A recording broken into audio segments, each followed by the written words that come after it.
En 1937, en fait, il y a le directeur des narcotiques bureaux a juré devant le Sénat américain que, en fait, les Noirs, donc c'était un truc raciste, hein, Ouais. qui fumaient du cannabis venant du chanvre, eh ben, ils tuaient leurs femmes et leurs enfants. Et il a juré ça, et donc il y a eu un acte qui a été fait dans ces années-là, qui a interdit en fait l'utilisation du chanvre. Bon, comme par hasard, c'était au moment où les États-Unis ont eu le monopole sur le nylon et le coton.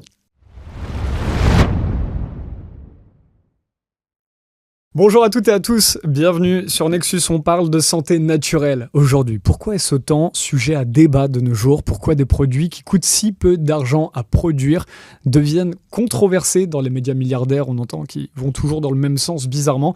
Pourquoi est-ce traqué au profit de produits qui sont très coûteux à produire par l'industrie pharmaceutique? Y a-t-il un sujet même politique derrière? Quel est le vrai du faux? On va parler du millepertuis, on va parler de l'artémisia, de l'homéopathie avec notre invité aujourd'hui et Laurence Vaky, éditorialiste, essayiste. Tu préfères essayiste? Oui, essayiste, auteur, philosophe aussi, puisque là, tu sais, le travail que je fais par rapport à l'écologisme, c'est du point de vue philosophique. Tout à fait, qui est souvent avec nous dans les lives du vendredi soir Nexus refait l'actu, et nous recevons aujourd'hui Patrick Martini qui est spécialiste en médecine naturelle, astrophysicien de formation. Bonjour Patrick Martini, comment passe-t-on de l'astrophysique à la médecine naturelle? Bonjour à tous les deux. Alors en fait, c'est plutôt dans l'autre sens que ça s'est fait. C'est-à-dire que quand j'étais enfant, dans mon petit village de montagne, c'est vrai que je soignais déjà tout le monde à 12, à 13 ans, 14 ans. Je soignais tout le monde avec des plantes. Euh, mais j'avais un problème. J'étais bon en maths et en physique, donc on m'a mis sur des rails en disant non, mais tu es fait pour porter le bicorne, tu es fait pour faire des grandes écoles, etc., des grandes études. Donc je suis devenu physicien, astrophysicien. J'ai aussi une maîtrise en physique quantique. Puis après, j'ai aussi un diplôme d'ingénieur d'un truc qui s'appelle l'ENST, qui est très connu. J'ai travaillé longtemps aux États-Unis. Je suis devenu un golden boy aux États-Unis. J'étais un exécutif de grandes sociétés américaines dans la high-tech. Et puis à un moment, ça m'a rattrapé. C'est-à-dire ce qui me plaisait quand j'étais enfant est revenu et j'ai tout arrêté en fait du jour au lendemain pour me passer un diplôme de naturopathie. Je suis rentré en France. J'ai travaillé aussi dans plein de domaines, notamment les diagnostics santé non intrusifs, grâce aux fréquences, des choses comme ça. J'ai beaucoup travaillé avec des scientifiques russes que je connaissais déjà de l'époque. Et donc, je suis revenu aux plantes. Mais pour moi, il y a eu un aller-retour. C'est-à-dire, j'ai commencé par les plantes, hop, physique, astrophysique, et je suis revenu. Et finalement, aujourd'hui, l'astrophysique et surtout la physique quantique m'aident énormément parce que elle m'apporte en fait une ouverture que j'avais pas initialement. Un naturopathe va avoir du mal à comprendre pourquoi, par exemple, des problèmes de création de la réalité ou qui sont des problèmes de physique quantique ont un impact sur la santé d'un individu. Oui. Et la création, non? Qu'est-ce que vous entendez par la création de la réalité? C'est ça que vous venez de Oui, dire? ce sont des problèmes de physique quantique. C'est-à-dire que, bon, on ne fait pas une émission sur la physique quantique, on pourra en faire, il n'y a pas de souci. Mais en gros, c'est vrai que euh, la science, aujourd'hui, s'est développée dans quelque chose qui s'appelle le déterminisme. Grâce au déterminisme, on a pu développer la science telle qu'on la connaît aujourd'hui. Mais la science telle qu'on est... Et les piliers du déterminisme sont toujours les mêmes. C'est la matérialité, la localisation, la causalité. Et quand on n'a rien compris, on dit que c'est la faute du hasard. Eh bien, en fait, ces quatre points du déterminisme sont complètement faux dès qu'on passe au niveau subatomique. Donc, c'est vrai au niveau atomique pour faire de la balistique. Par exemple, on dit, ah bah tiens, on va envoyer ce truc avec telle force à tel endroit et bim, ça va arriver à tel endroit. Donc ça, on arrive au niveau atomique à définir de la balistique, mais dès qu'on travaille au niveau subatomique, plus rien ne marche parce que bah, il n'y a plus de matière, c'est que des ondes, il n'y a plus de localisation, il n'y a plus de causalité, il y a des doubles causalités, et puis il n'y a plus de hasard, il n'y a que des synchronicités au niveau subatomique. Donc en fait, la physique atomique, la physique subatomique qui est la base de notre réalité physique, eh bien, elle est basée sur des trucs dont on n'a pas idée. Et moi, j'enseigne ça. Donc, on peut créer la réalité ou co-créer la réalité à partir du moment où on pense d'une certaine manière, on vit d'une certaine manière, on mange d'une certaine manière. Ça fait partie de la co-création. Et ça rappelle que la science n'est pas vérité, ça dépend dans quel cadre, enfin de quel cadre l'on parle. Suivant le cadre, ce qui est vrai dans un cadre peut être faux ou en tout cas pas vrai dans un autre. Donc ça, et puis le déterminisme, évidemment, ça met une focus sur un aspect, mais ça cache tout le reste. Le déterminisme empêche de voir la réalité proprement dit, hein. Ça, c'est vrai que... Et oui, exactement. Et puis d'ailleurs, c'est quelque chose qui est très important de mon côté hein, par exemple, travailler avec l'homéopathie. Alors, j'ai pas le droit de dire ce mot parce que je suis pas médecin, mais je travaille avec des produits homéocompatibles. Ça, c'est des astuces sémantiques, mais en gros, c'est la même chose, mais c'est pas le même mot. C'est vrai que là, on travaille avec des informations. Et on ne travaille pas avec un produit physique, tant de milligrammes. Non, en homéopathie, on ne travaille pas du tout avec ça. On travaille avec de l'information qui est éminemment ondulatoire, fréquence vibratoire, enfin, peu importe le nom que vous y mettez dessus. Et l'on revient sur la prédominance de la relation avec le patient, ce qui est aussi énormément réduit en médecine allopathique. C'est le patient qui sait, lui, ce qu'il a, que ça soit une maladie proprement dit ou un symptôme. Médecine allopathique, faut rappeler, c'est la médecine moderne. Moderne et puis chimique. Moderne. Tout à fait. Officielle. Officielle.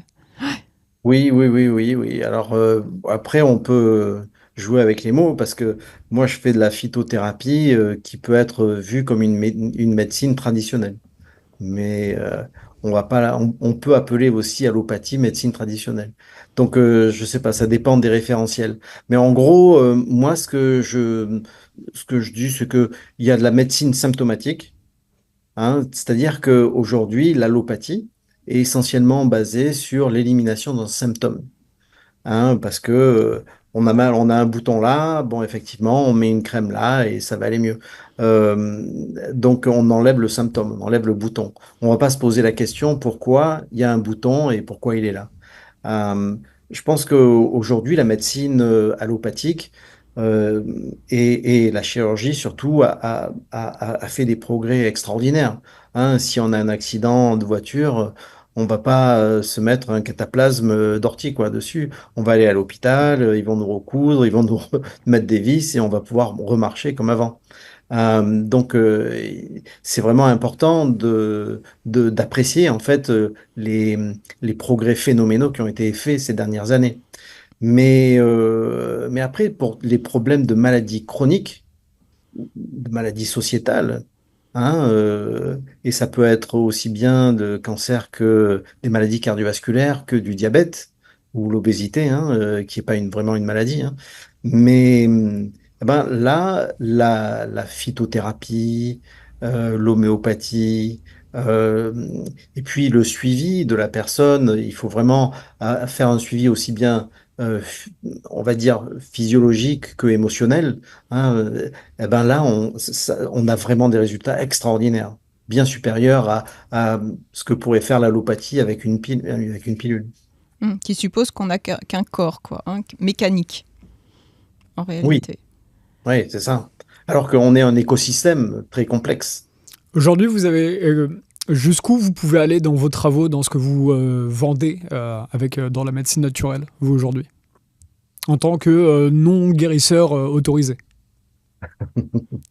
Alors, moi, euh, je dis que je ne guéris rien. De toute façon, j'ai pas le droit de le dire. Par contre, j'ai droit de dire que je stimule l'auto-guérison en nettoyant et en permettant de détoxifier le corps et certains organes.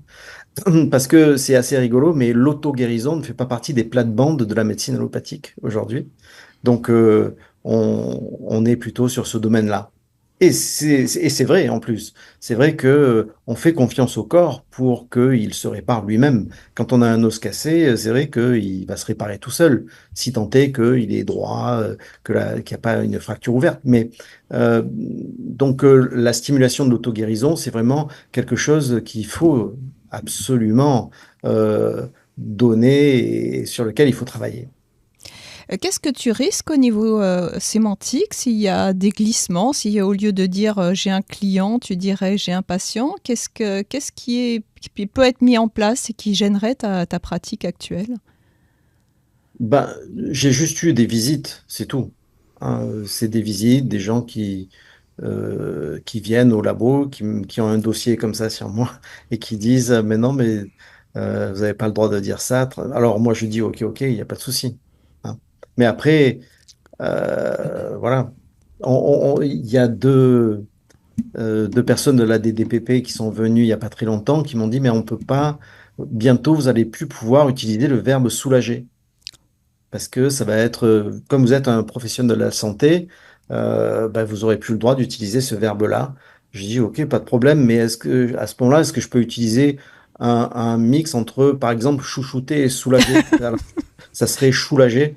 Euh, alors, euh, alors, ils sont partis.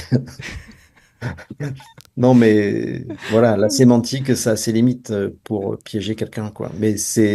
Et puis, voilà, il faut avoir de l'humour aussi. Alors, donc là, on a balayé tous les sujets que je pense que nos lecteurs connaissent très très bien ce sujet-là, parce que je rappelle, j'en fais la petite promotion rapidement et il faut qu'on fasse de l'autopromo. Il y a le dernier Nexus qui est disponible en kiosque et vous pouvez l'avoir sur nexus.fr si vous voulez le commander directement chez vous. Donc, comme je le dis, nos lecteurs connaissent très très bien ce sujet. Je pense que là, tout ce qu'on a dit là, ils connaissent. Alors aujourd'hui, qu'est-ce qui justement sort de nos cycles de compréhension actuels sur la médecine naturelle? Voilà, qu'est-ce qui vous a le plus étonné ou intéressé ces derniers temps? Patrick Martini. Eh bien, bah, il y a énormément de sujets parce que, mais au final, je pense que c'est ce qui m'intéresse en ce moment, c'est de travailler sur le futur et ce qu'on appelle la médecine fonctionnelle. C'est vraiment quelque chose que j'appelle de mes voeux, c'est-à-dire un équilibre entre euh, tous les professionnels de la santé, qu'ils soient dans l'allopathie, dans la chirurgie, dans la physiothérapie, dans l'ostéopathie, dans la phytothérapie, dans la médecine chinoise. On a vraiment énormément de choses à faire en sorte que tout s'intrigue et on a tout intérêt à faire ce qu'on appelle la médecine fonctionnelle demain.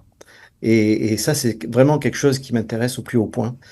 Et du coup, il y a un sous-sujet de cet ensemble de médecine qui est la définition de la prévention. Qu'est-ce que ça veut dire la prévention? Et la prévention en allopathie, ça veut dire pour les femmes, c'est faire une mammographie une fois tous les ans ou tous les 2 ans pour voir s'il n'y a pas une maladie. Alors en phytothérapie, ça va être faire tout pour détoxifier les organes de manière à ce qu'aucune maladie chronique ne se développe. C'est vraiment une vision totalement opposée, en fait, de ce que veut dire le mot prévention. Donc qui n'est plus basé sur la peur, mais qui est basé sur le plaisir aussi, sur de se faire du bien aussi. Je sais que tu aimes bien la gastronomie aussi. Il y a toute cette notion-là qui rappelle que c'est pas effectivement forcément guérir, mais c'est aussi prendre soin de soi de sa vie aussi. Ne pas être malade. Ne pas être malade ou alors, enfin ce qu'on appelle la maladie, parce qu'on peut très bien avoir effectivement malheureusement une maladie, ça fait partie de la vie, mais vivre aussi très bien. Quand certaines préventions décident de mettre ta vie à l'arrêt au prétexte que tu vas gagner quelques mois. Oui, oui, oui. Alors, bon, nous, à Marseille, c'est vrai qu'on aime bien Pagnol. Mm.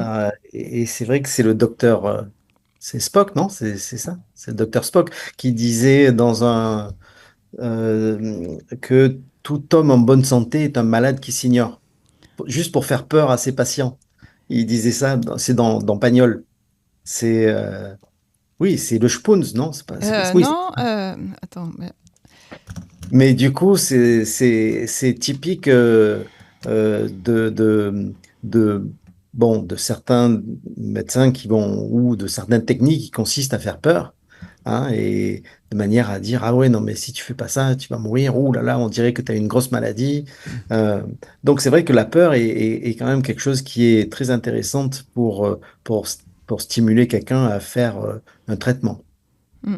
Et qui fait partie d'une médecine dans un rapport assez autoritaire par rapport au patient. C'est-à-dire que le patient devient un élève dans une médecine traditionnelle, alors que là, le rapport avec la médecine naturelle, c'est une collaboration qui se fait.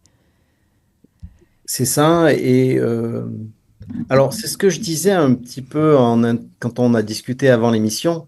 Aux États-Unis, moi j'habitais à San Francisco et j'avais un médecin très connu qui s'appelle le docteur Dean Ornish, qui avait son centre pas très très loin de là où j'habitais. Et Dean Ornish à l'époque, dans les années 90, c'était le médecin de Clinton quand même, hein. Et c'est un chirurgien vasculaire, mais qui soignait avec des plantes et qui soignait avec un régime. Et quand il ouvrait quelqu'un pour faire une chirurgie, c'est vrai que dans la plupart des cas, il se disait et dire que on aurait pu empêcher cette chirurgie en faisant le bon régime ou en diminuant le stress. Donc, j'ai été formé à toutes les techniques de Dean Ornish et de sa femme Anne, qui m'avait offert beaucoup de ses bouquins. Et du coup, c'est vrai que pour moi, je me suis toujours posé la question pourquoi en France, quand quelqu'un a une première alerte, on va dire, un premier stent qu'on lui installe, il n'y a que 4% des gens qui changent d'hygiène de vie. Alors qu'aux États-Unis, Dean Ornish disait que à partir d'une première alerte, il va falloir éduquer les gens. Mon boulot, en tant que médecin et chirurgien, ça va être d'éduquer les gens à trouver une meilleure hygiène de vie. Mais en France, non, il n'y a que 4% des gens qui font ça. Et quand on demande aux médecins, justement, et pourquoi ne pas faire de prévention, pourquoi ne pas passer plus de temps avec le patient pour que il fasse pas les mêmes erreurs, il change de régime alimentaire, il fasse plus de sport, etc., etc. Ben, la plupart des médecins en France diront, ben non, mais c'est parce qu'on n'y croit pas, ça marche pas en fait. Mais c'est surtout parce qu'ils n'ont pas le temps. Aujourd'hui, Dean Ornish, alors en France, on a la sécurité sociale. Aux États-Unis, il y a un Medicare et les soins sont remboursés par des mutuelles. Et les mutuelles, ils veulent effectivement diminuer au minimum, hein, le coût en fait d'un acte médical. Et donc, ils ont vu que c'était beaucoup plus rentable, en fait, de payer 72 heures de cours d'hygiène de vie euh, qui a été réalisé par Dean Ornish que de rien faire et de payer une chirurgie vasculaire ou autre plus tard dans le futur. Ils ont fait leurs études, ça coûte moins cher. Mais aussi, il y a le fait, cette habitude du patient passif, quand aussi grâce à Internet, hein, dans ce côté positif, où il y a aussi des gens qui sont devenus acteurs de leur santé. Mais on n'habitue pas les gens à être acteurs. On les habitue à répondre à une ordonnance. Le médecin sait, bon, on l'a vu aussi hein, par rapport au Covid, c'est le médecin qui sait. Non, celui qui paye les conséquences d'un traitement, c'est bien le patient. Et là, en l'occurrence, même un client pour une médecine naturelle.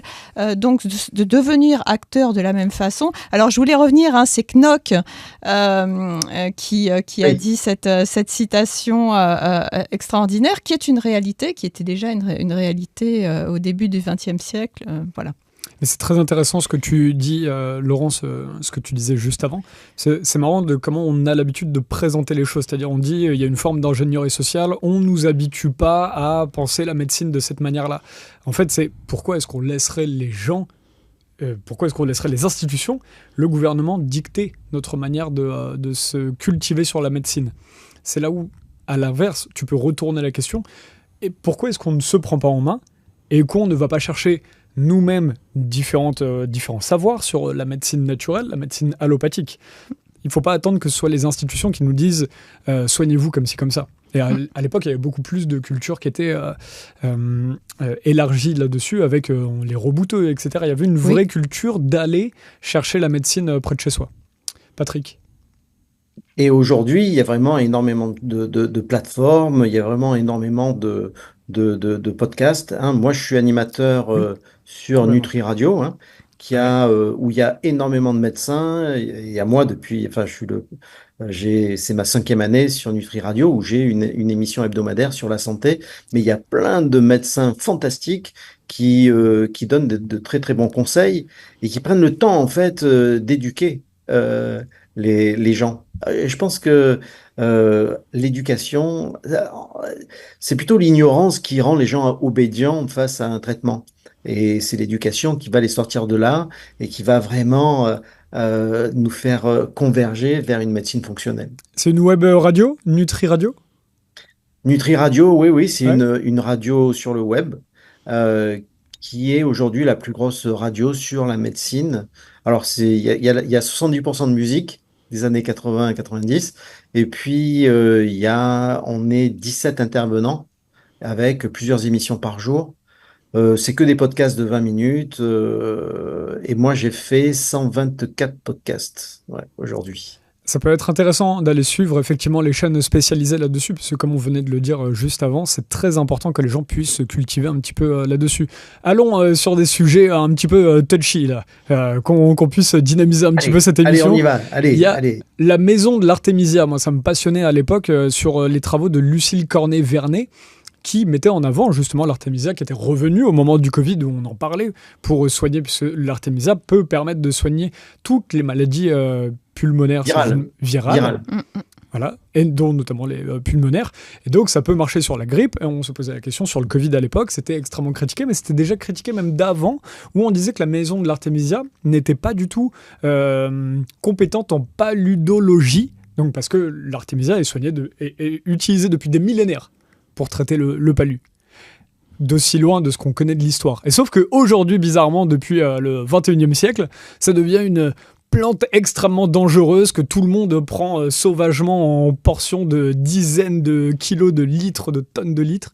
Donc, comment vous en tant que spécialiste sur le sujet, quel regard vous portez sur l'Artémisia, qui est une plante? L'Artémisia annua ou Afra, hein, d'ailleurs, hein, on a vu de très très bons résultats. D'ailleurs, il y a un prix Nobel qui a été donné au médecin chinois, la docteure Yu Yu, sur toutes ces études qui ont été faites sur l'Artémisia annua, qui montrent en fait que cette plante a des qualités gigantesques voilà, qui est antivirale. Enfin, c'est vrai que sur le palu, ça a des résultats fantastiques. Et effectivement, pendant la période Covid, on s'est posé la question et les gens qui ont utilisé Artemisia annua, enfin pour la plupart, ont eu de très très bons résultats. Mais encore là, c'est difficile de dire quoi que ce soit parce que soi-disant les études scientifiques en double aveugle n'ont pas été faites. Donc on peut rien, on peut pas être assertif vraiment là-dessus. Voilà, donc là, ça, c'est quelque chose qui revient tout le temps dans la médecine, c'est qu'il y a cette forme de dictature, enfin, sans être scientifique, on a l'impression, et certains scientifiques et médecins appellent justement à alerter, il y aurait une sorte de dictature sur ces trucs en double aveugle, qui est une méthodologie pour voir l'efficacité ou non d'un médicament ou d'un produit, et finalement ça revient souvent pour dire c'est le double aveugle finalement ne sert aujourd'hui, n'est toujours que favorable majoritairement aux gros produits. Ça on peut le dire en tant que journaliste ou spécialiste en santé naturelle. Oui, tout à fait. Et puis, il faut pas oublier que c'est médecine symptomatique contre médecine causale.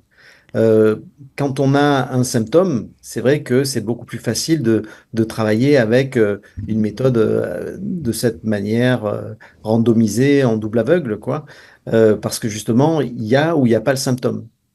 Donc, pour une médecine symptomatique, c'est beaucoup plus facile, alors que pour une médecine causale, on va travailler sur une maladie, hein, mais une maladie peut avoir différentes causes. Et c'est ça qui pose problème. C'est que on va pas donner en homéopathie, par exemple, à quelqu'un qui a des nausées, le même médicament homéopathique. Parce que c'est le même symptôme, on va dire, mais peut-être que la cause est totalement différente. Et du coup, ça va être très compliqué de faire des études en double aveugle. Donc, cette méthode qui est mis comme vraiment le truc ultime La pour panacée. finir. Ouais, c'est ça, la panacée de la médecine. Non, c'est la panacée de la médecine symptomatique. Effectivement, ça marche vraiment très, très bien. Mais après, dès qu'on a des choses qui sont beaucoup plus personnalisées, en médecine fonctionnelle, on essaye de personnaliser au maximum les traitements des clients. Eh bien, bah là, c'est très compliqué d'avoir ce type de test. Sans compter qu'il faut financer les études, c'est-à-dire que si ces études ne sont pas financées, c'est toujours les mêmes qui donnent le financement. Il n'y a pas donc d'études, comme il y a eu pour l'ivermectine. Hein. L'ivermectine n'a pas été interdite, mais comme il n'y avait pas d'études faites, on ne pouvait pas prouver son efficacité. Justement, quand tu parles de médecine fonctionnelle qui serait l'avenir, on nous fait beaucoup l'idée que l'IA pourrait être un très bon médecin, ou en tout cas seconder la médecine. Qu'en penses-tu? Euh, Justement, au nom d'une médecine personnalisée, puisque du coup l'IA, c'est tout sur toi. alors, l'IA, il y a plusieurs problèmes qui sont liés à l'IA, mais c'est vrai que l'intelligence artificielle est vraiment très intéressante pour définir ce que les différentes causes potentielles d'un symptôme. Mhm. D'accord. Je pense que l'IA n'est pas du tout, du tout, du tout faite pour donner en fait une conclusion ou de faire vraiment un diagnostic complet. L'IA va nous aider et c'est un outil vraiment très puissant pour, euh, pour, pour avoir le plus gros spectre et le plus grand éventail possible de causes. Et après, c'est vraiment aux professionnels de la santé d'avancer là-dessus et de voir un petit peu comment euh, de faire son diagnostic, de faire son anamnèse, de poser des questions, parce que c'est vraiment de la personnalisation qui est importante. Ce qu'on voit aussi, malheureusement, c'est que l'IA, c'est du réchauffé, hein, c'est toujours, elle est faite à partir de ce qui a déjà été fait par les hommes. Mais comme de plus en plus de choses sont faites par l'IA, donc l'IA recycle de l'IA qui va recycler l'IA. Et donc, généralement, dans ces processus physiques et informatiques, il y a un appauvrissement de l'IA. Et c'est quelque chose qui peut arriver, enfin, qui va arriver si rien n'est fait pour pas protéger justement la production créative humaine. Bah, oublier qu'elle est un outil, quoi. Hein. Si on oublie qu'elle n'est qu'un L'IA, outil. Mm. l'IA n'est qu'un outil. Si elle sert à prendre des décisions, ça veut dire qu'il y a une influence humaine qui peut être bonne ou mauvaise derrière. Et Ouais, ça, il faut éviter. c'est intéressant votre discussion parce que je pourrais mettre un bémol dessus qui est intéressant, que l'intelligence artificielle justement prend ce qui est connu du passé, mais elle prend ça dépend de quelle IA on parle, mais il y en a plusieurs qui prennent énormément de données dans leur globalité sur des sujets historiques, que ce soit C'est aussi ça. psychologiques, que ce soit de médecine, et qui vont beaucoup plus, comment dire, qui accumulent plus de connaissances de ce qu'on connaît déjà, mais que la population, ou même les médecins en santé naturelle, les médecins en santé allopathique, les médecins allopathiques, les médecins en santé naturelle, ne connaissent pas et ont oublié. Donc en fait, même si l'IA peut tourner en rond sur ce qui vient du passé, il y a une telle part de la population qui n'entretient pas les connaissances qu'elle peut avoir de ce qu'on connaît aujourd'hui, que l'IA devient aussi intéressant là-dedans. Donc il ne faut pas prendre l'IA C'est en ça. disant tout est à C'est ce que jeter je dans dis. l'IA. Mm, mm. Oui, voilà. C'est exactement ça, Romain. C'est ce que je Ouais. dis, c'est que ça nous permet vraiment d'ouvrir l'éventail et d'avoir le maximum quand on fait de la recherche causale, c'est vraiment un outil qui va être très puissant et qui va nous aider. Par contre, dès qu'il faut prendre une décision, hmm, Là, il faut faire attention parce que Tout à fait. l'IA n'est pas faite pour prendre une décision, elle est faite pour nous donner des informations. Mm. Et Ah dès oui, bah, qu'une... encore heureux. Oui, ben voilà, c'est ça. Mais dès qu'il y a un diagnostic qui est fait, il faut que ça soit humain. Sinon, ça veut dire qu'il y a une conscience humaine qui est derrière l'IA et qui peut être, elle, programmée par voilà, euh, certaines pressions. Ah mais là c'est très intéressant, oui, parce que le jour où on laisse, ah oui, ça me venait même pas à l'esprit, le jour où on laisse les décisions à l'IA, c'est la fin de la civilisation telle qu'on l'a connue. Exactement. Et ça, c'est la petite différence Oui, qui fait que, voilà, d'un outil, ça passe à un outil, à on va dire une arme. Mm. tout à fait. Une arme peut aussi être intellectuelle. Euh, on a fini sur ça. J'ai encore des questions sur le millepertuis et tout. Là, tant qu'on était sur l'artémisia tout à l'heure, juste sur ce que tu disais sur les finances, c'est intéressant. Et Parce que oui, le capitalisme actuel propose ça dans la médecine la médecine moderne. C'est que si effectivement les études, comme le double aveugle dont on parlait tout à l'heure, coûtent extrêmement cher, il faut prendre conscience que dans les limites du système économique moderne, fait que les études coûtent cher, donc il faut un retour sur investissement. Donc on va promouvoir des médicaments ou des produits thérapeutiques qui vont coûter extrêmement cher que pour... Tu citais par exemple l'ivermectine tout à l'heure, donc c'est un grand sujet l'ivermectine. mm, Mais c'est pareil, c'est des produits qui ne coûtent plus rien. Donc tu ne peux pas payer une étude extrêmement chère pour prouver son efficacité et espérer derrière un retour sur investissement. Donc c'est un serpent qui se mord même pas la queue. bah, ça devrait être de l'initiative de l'État, justement, d'investir dans cette recherche comme la science en règle générale. Sauf que là, on arrive sur un système qui ne dit pas son nom de censure. Ce serait le rôle de l'État là-dessus. Alors, du coup, donc d'autres sujets controversés. Le millepertuis, vous nous parliez de choses hors micro aussi que vous connaissiez dessus. Qu'est-ce qui est controversé dans cette petite plante qui sert à apaiser ou même juste à pouvoir Ah, se réguler sur le sommeil? comment tu t'as dit, c'est pas soulagé, mais c'est quoi le terme? Soulager. Soulager. Hein, Romain, il faut utiliser le verbe soulager. Ah ben je vais. On va soulager à fond. Donc, Ouais. non, mais il n'y a aucun problème avec le millepertuis. Le millepertuis, ça a été le Prozac du 19e siècle, 18e et 19e siècle. Mais à partir du moment où, justement, on a lancé Prozac, bah, toutes les plantes qui calmaient le mental, un petit peu comme le millepertuis, ont été interdites. Bon, l'interdiction du millepertuis n'a pas duré longtemps, parce que quand même, voilà, faut pas exagérer, mais l'industrie pharmaceutique a dit, oui, on a préféré demander à l'État, quand on a lancé le Prozac, d'interdire le millepertuis pour pas qu'il y ait double effet. Ok. Euh, donc, euh, donc voilà, il n'y a aucun problème avec le millepertuis. Nous, on avait réalisé une huile de massage qui contient du millepertuis qui avait été interdite un moment, pas pendant longtemps, pendant 6 mois, puis après c'était redevenu à la normale quand effectivement le Prozac a été lancé. Donc là encore, il n'y a aucun problème avec ce produit, il n'y a que des intérêts financiers derrière qui permettent de barrer un produit ou pas. C'est là où c'est le plus drôle. On a des articles comme là, francebleu.fr. 4 janvier 2025, après les excès des fêtes de fin d'année, prudence concernant les produits détox. Attention, le millepertuis, non, 3 paragraphes dessus à la fin. Consommer en grande quantité, certains produits peuvent être dangereux. Donc c'est toujours pareil, c'est qu'en fait ils font la confusion là-dessus. Tu as des Oui, journalistes qui se permettent d'étayer, de propager une forme de peur dessus sans mettre de prudence sur leurs propres propos. c'est ça, parce que même l'eau est dangereuse, hein. Ah bah oui. C'est-à-dire que je crois que la limite létale de l'eau, c'est 6 litres. Si on boit 6 litres d'eau d'un coup, ça peut être létal. 6 litres. Donc ça veut dire que l'eau est dangereuse. Alors, encore plus aujourd'hui avec les PFAS, tous les produits chimiques Oui, dedans. oui, Voilà, encore plus aujourd'hui. c'est un Encore autre plus sujet. Ouais. aujourd'hui. Mais c'est juste que c'est vrai qu'il y a des limites.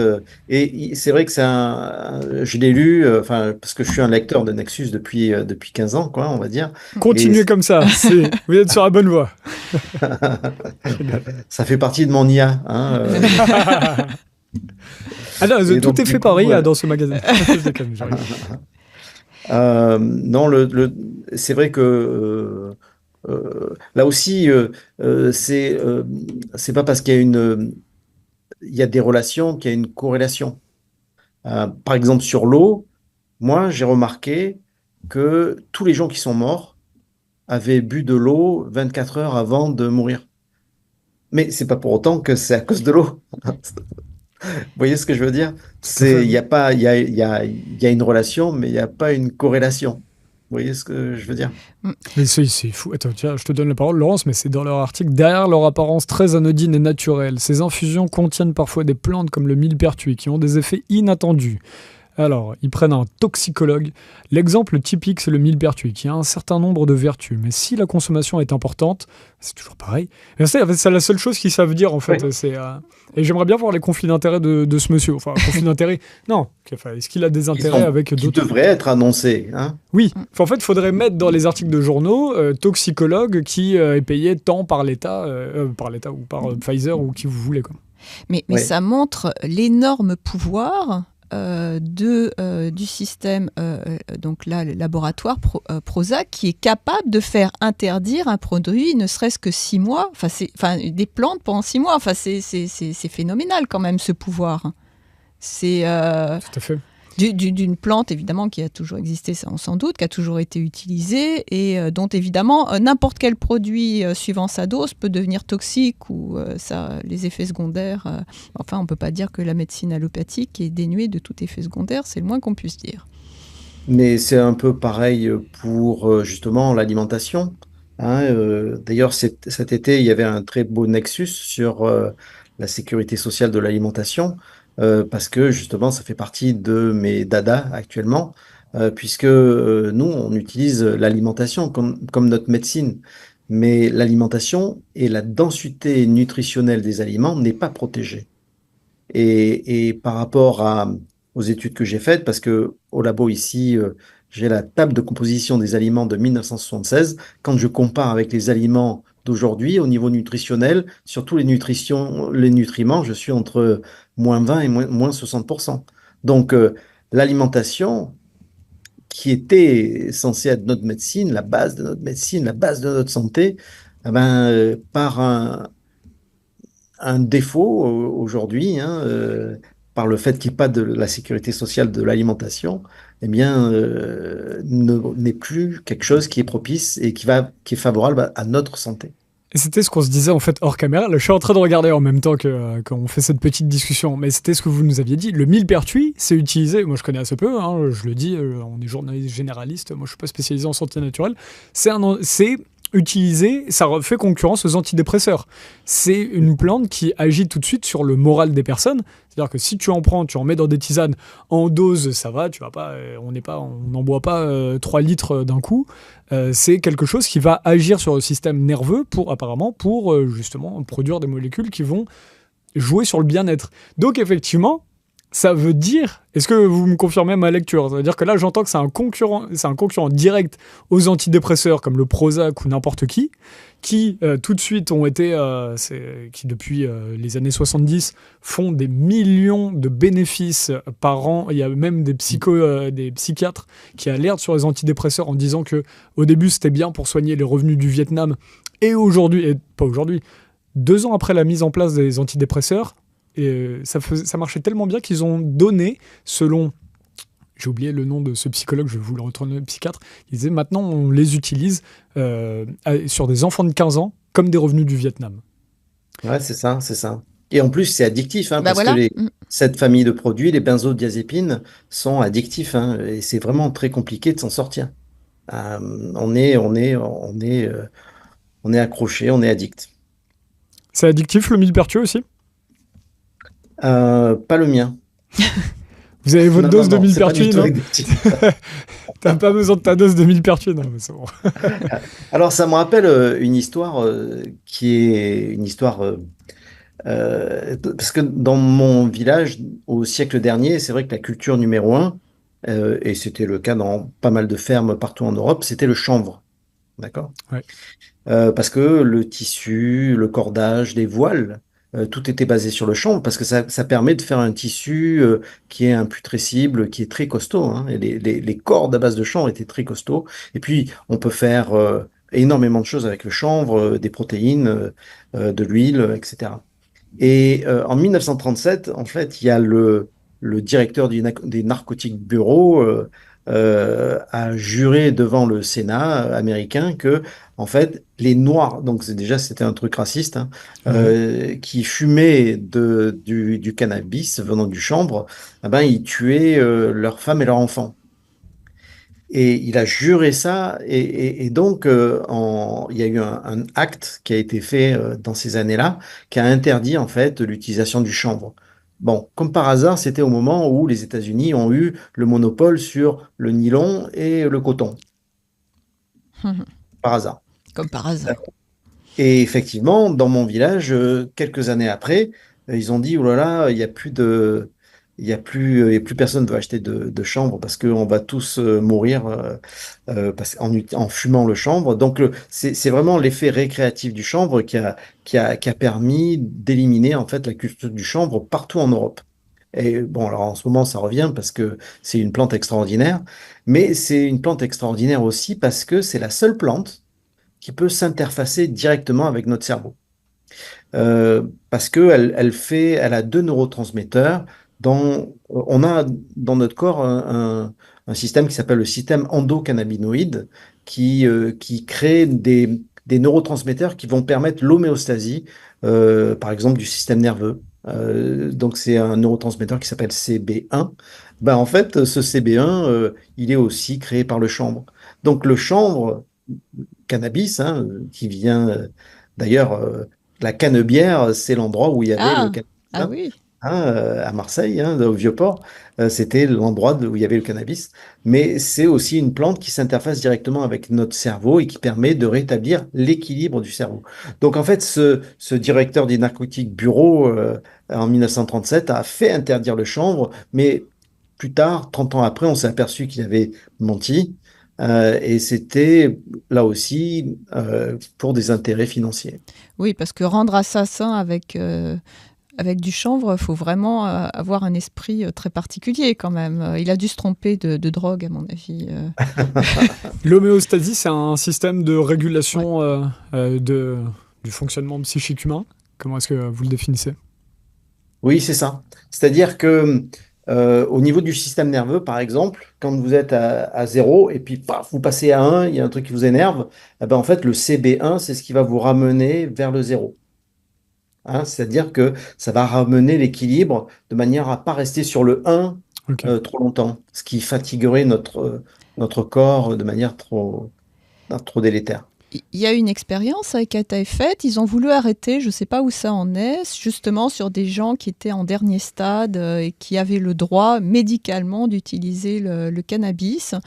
Il y avait l'idée d'arrêter. Je pense qu'ils n'ont pas réussi à arrêter, mais il y a eu cette Parce que expérimentation en France. c'est de la médecine naturelle aussi. Alors, légal ou illégal, telle est la question. Mais en tout cas, le Ah chanvre ou le non. cannabis, c'est de la santé naturelle. Mais non quoi? Oui, c'est ça, c'est de la santé naturelle aujourd'hui. Moi, j'ai fait beaucoup d'émissions sur le chanvre, hein, sur mon podcast Super Pouvoir. Et du coup, c'est vrai qu'il y a pas mal de. J'ai fait ça avec mon ami Vincent Lartisien, qui a une chanvrière qui est très connue parce que c'est un surfeur de très haut niveau qui a passé toute sa vie aux États-Unis. Puis après, il est rentré en France, il a acheté une chanvrière de 300 hectares. Et pour faire des habits, pour faire de la protéine, pour faire des huiles, c'est fantastique ce qu'il arrive à faire. Et c'est vrai qu'il fait un chanvre médical, c'est du CBD notamment, mais qui est pas riche en THC. Hein, vous voyez, le THC, c'est ça qui va vraiment avoir peut-être un effet hallucinogène. Aujourd'hui, c'est vrai que c'est quelque chose qui va vraiment être très très efficace pour le retour de l'équilibre du système nerveux. C'est vraiment très efficace parce que justement cette plante peut s'interfacer directement avec notre système endocannabinoïde et nous aider à créer ces neurotransmetteurs qui vont aider à mieux réguler le système nerveux. C'est fantastique. On arrive vers la fin de l'entretien. J'ai retrouvé le nom du psychiatre qui parlait des antidépresseurs, qui lui traitait justement des revenus du Vietnam et avait été choqué par l'utilisation progressive des antidépresseurs. C'est Bessel van der Kolk avec le très bon livre Le corps n'oublie rien. On arrive vers la fin de l'entretien. Est-ce qu'il y a un dernier truc que tu veux Oui, demander je à voulais notre invité? revenir sur la définition de l'OMS, sur lequel qui nous dit alors qu'est-ce que et te dire ce que tu en penses, ce qui est pour toi la bonne santé. Donc l'OMS nous dit que la bonne santé santé, c'est un état complet de bien-être physique, mental et social qui ne consiste pas seulement en une absence de maladie ou d'infirmité. Ceci dit, on peut être infirme et en parfaite santé aussi. Mais qu'est-ce que tu en penses de de ce que dit l'OMS? Bon, on ne va pas confronter ce qu'elle fait en pratique, mais disons dans cette définition. C'est bien qu'il y ait le mot bien-être, donc c'est intéressant. Je pense que il manque justement quelque chose qui a trait à la prévention.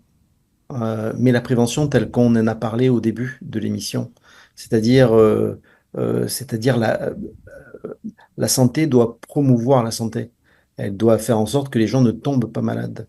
Euh, c'est vrai que la santé, c'est le silence des organes, comme disait un philosophe. Et, et du coup, ne pas tomber malade, c'est quelque chose qui est, on va dire, commun dans plein par exemple, la médecine chinoise est basée là-dessus. Mais c'est-à-dire que le médecin était payé pour que les gens ne tombent pas malades. Aussi, moi, j'ai été très influencé aux États-Unis par le docteur Joël Wallach, qui était médecin, mais aussi vétérinaire de production. Donc lui n'était payé que si effectivement le cheptel n'était pas malade. Si c'était malade, si le veau n'arrivait pas à terme, s'il n'était pas payé, hein, donc parce qu'il faisait pas son boulot. Donc Joël Wallach d'ailleurs avait une émission très intéressante aux États-Unis qui était vue par 1,5 million de gens qui s'appelait Dead Doctors Don't Lie. Alors je veux pas chercher la bagarre, hein, mais c'est vrai que son émission est extrêmement connue aux États-Unis et donc lui, il disait, ben, la médecine de la maladie va toujours promouvoir la maladie et toujours œuvrer pour ça. C'est pour ça qu'il y a une certaine différence entre vraiment ce qui est fait sur le terrain et la définition de l'OMS. La définition de l'OMS, c'est beaucoup plus ouvert, ça paraît beaucoup plus cool, et c'est vrai qu'on pourrait intégrer la prévention dedans, et bah, là, ça serait parfait. Donc, il y a une différence entre le terrain et la définition très philosophique Mhm. globale de l'OMS. C'est ça, en fait, la différence entre la théorie, les valeurs affichées et ce qui est fait sur le terrain, on appelle ça la politique, hein. Je suis Mais, d'accord. et puis c'est vrai aussi que la maladie, elle peut parfois être un signal pour se retrouver. Et puis il y a la maladie qui permet aussi de nous donner de l'immunité. Hein, ce qu'on appelle parfois les maladies infantiles sont nécessaires aussi. La maladie, ça dépend ce qu'on appelle aussi la maladie et le rapport qu'on a avec cette maladie qui n'est pas où on n'est pas coupable. Ça encore une fois, hein, le malade n'est pas coupable. Peut-être ça aussi, il faut le rappeler à l'OMS. Oui, c'est ça. En fait, l'Homo sapiens, il se doit d'être adaptable. Et son adaptabilité, c'est vraiment sa force. D'ailleurs, en fait, il y a plusieurs types d'animaux. Il y a des animaux qui ont le squelette à l'intérieur et il y a des animaux qui ont le squelette à l'extérieur, hein. Donc, quand on a une carapace, c'est vrai que ben, on est un petit peu immunisé contre les chocs quotidiens, mais une pique un petit peu pointue, là, va faire des dégâts très importants dans un insecte, par exemple la carapace. Mais l'Homo sapiens a son, on va dire, ses os à l'intérieur, donc la peau, elle est ouverte à tous les traumatismes. Et justement, c'est ça qui fait notre force. Parce que hop, hop, il faut s'adapter, il faut apprendre pour ne pas avoir ces traumatismes-là. C'est ça, c'est notre adaptabilité qui a fait notre force et qui a développé notre ingéniosité. Il faut pas l'oublier. Et c'est ça qu'on essaie de nous enlever aujourd'hui avec... il Oui, faut suivre les institutions sans remettre en question. et vivre avec un scaphandre. Voilà. Voilà. Tout. On n'a pas beaucoup parlé du stress aussi, mais on n'aura pas le temps là. On refera sûrement un entretien sur ce sujet-là, puisque là, on est juste avant le live au moment où on enregistre. Donc, on doit couper, mais c'était passionnant. Effectivement, il y a plein d'autres sujets à parler sur la santé naturelle, parce que quand on parle de santé naturelle, on parle de tout notre mode de vie, tout notre rythme profond de comment est-ce qu'on gère les tensions, comment est-ce qu'on gère notre alimentation. Beaucoup de gens n'ont même plus le temps de se faire bien à manger. La notion du temps est très importante. Mais complètement. Merci en tout cas, Patrick Martini, d'avoir pris le temps. Vous avez pu partager en tout cas les idées que vous vouliez aujourd'hui? Oui, tout à fait. C'était génial. J'ai beaucoup aimé cette émission. Merci à tous les deux. C'était un plaisir. On espère vous recevoir dans le futur encore. Et on vous rappelle, le dernier Nexus est disponible. Voilà, vous pouvez le trouver en kiosque près de chez vous ou sinon sur nexus.fr. Et on vous rappelle, c'est bien d'aller l'acheter en kiosque, mais plus vous êtes d'abonnés, plus nous on pourra en envahir partout en France et faire de tirages et donner de l'information alternative, comme on dit, c'est pas le bon terme, je trouve, mais de la véritable information, finalement, de l'information indépendante. Voilà, indépendante, parce que c'est un peu présomptueux de dire aussi la véritable information. Tu vois, nous, on fait notre travail autant que faire se peut. On aimerait bien que d'autres médias, même les médias dits mainstream, fassent vraiment de l'information. Plus on est nombreux, mieux c'est. Exactement, tout à fait. Je pense que c'est quelque chose c'est une information qui va stimuler l'esprit critique. Voilà, ça c'est la meilleure conclusion. Bingo. Ouais, bingo.